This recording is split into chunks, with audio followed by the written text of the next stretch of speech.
നമ്മുടെ ഇമ്മ്യൂണിറ്റി വർദ്ധിപ്പിക്കുന്നതിനും metabolism boost ചെയ്യുന്നതിനും ബെസ്റ്റാണ് നെല്ലിക്കയെന്ന് എല്ലാവർക്കും അറിയാം.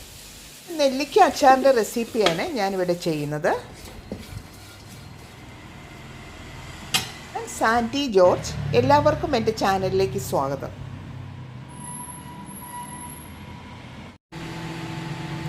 നെല്ലിക്ക അച്ചാർ ഉണ്ടാക്കാൻ ആദ്യം നെല്ലിക്ക നല്ല വെള്ളത്തിലൊന്ന് കഴുകിയെടുത്തിട്ട് അതിൻ്റെ വെള്ളം എല്ലാം ഒന്ന് തുടച്ച് മാറ്റണേ.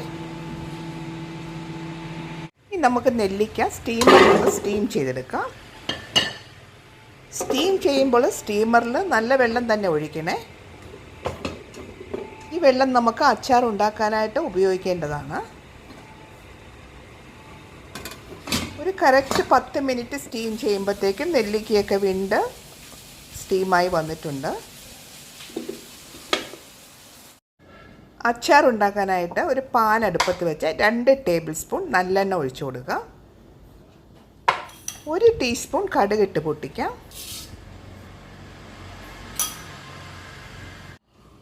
ഈ സമയത്ത് ഒരു 20 വെളുത്തുള്ളി ചെറുതായി അരിഞ്ഞത് ചേർത്ത് കൊടുക്കണം.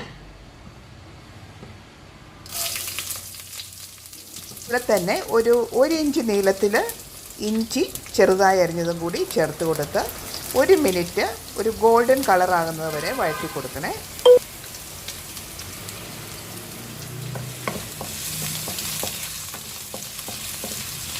ഇപ്പോൾ ഇഞ്ചിയും വെളുത്തുള്ളിയും നന്നായി വഴന്നു വന്നിട്ടുണ്ട്. ആ കൂടെ ഒരു 4 പച്ചമുളക് അരിഞ്ഞത്, ഒരു പിടി വേപ്പില, ഒരു 4 ഉണക്കമുളകും കൂടി നുറുക്കിയതും കൂടി ചേർത്ത് കൊടുത്ത് ഒന്ന് വഴറ്റി കൊടുക്കാം. 10 സെക്കൻഡ് വഴറ്റിയതിന് ശേഷം നമുക്ക് ഫ്ലെയിം ഓഫ് ചെയ്തിട്ട് പൊടികൾ ചേർക്കാം. 1/2 ടീസ്പൂൺ മഞ്ഞൾപ്പൊടി ചേർത്ത് കൊടുക്കുക. എരിവുള്ള മുളക് പൊടി 1 ടേബിൾ സ്പൂണും കാശ്മീരി മുളക് പൊടി 1 ടേബിൾ സ്പൂണും ചേർത്ത് കൊടുക്കുക.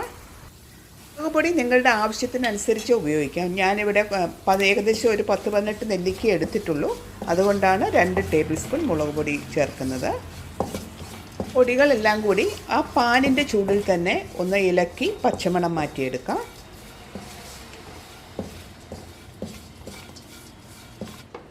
ഈ നെല്ലിക്കയുടെ ക്വാണ്ടിറ്റി അനുസരിച്ച് ചാറിന് ആവശ്യമായ വെള്ളം നമുക്ക് ഒഴിച്ചു കൊടുക്കാം. ഞാനിവിടെ 1/2 കപ്പ് വെള്ളമാണ് ഒഴിക്കുന്നത്.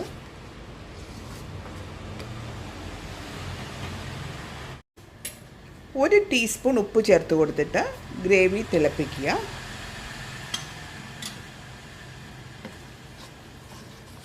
ഗ്രേവിയിലേക്ക് കുരു കളഞ്ഞ് മാറ്റി വച്ചിരിക്കുന്ന നെല്ലിക്ക ചേർത്ത് കൊടുക്കാം. ഈ സമയത്ത് അച്ചാറിലേക്ക് 1/4 ടീസ്പൂൺ ഉലുവാപ്പൊടിയും 1/2 ടീസ്പൂൺ കായപ്പൊടിയും ചേർത്ത് കൊടുക്കാം. ഉലുവാപ്പൊടിയും കായപ്പൊടിയും ചേർക്കുന്നത് വീഡിയോയിൽ കിട്ടിയിട്ടില്ല കേട്ടോ, നിങ്ങളത് ചേർത്ത് കൊടുക്കണേ. പുളി കൂടുതൽ വേണ്ടവർക്ക് ഒരു 2 ടേബിൾ സ്പൂൺ വിനീഗർ ചേർത്ത് കൊടുക്കുക.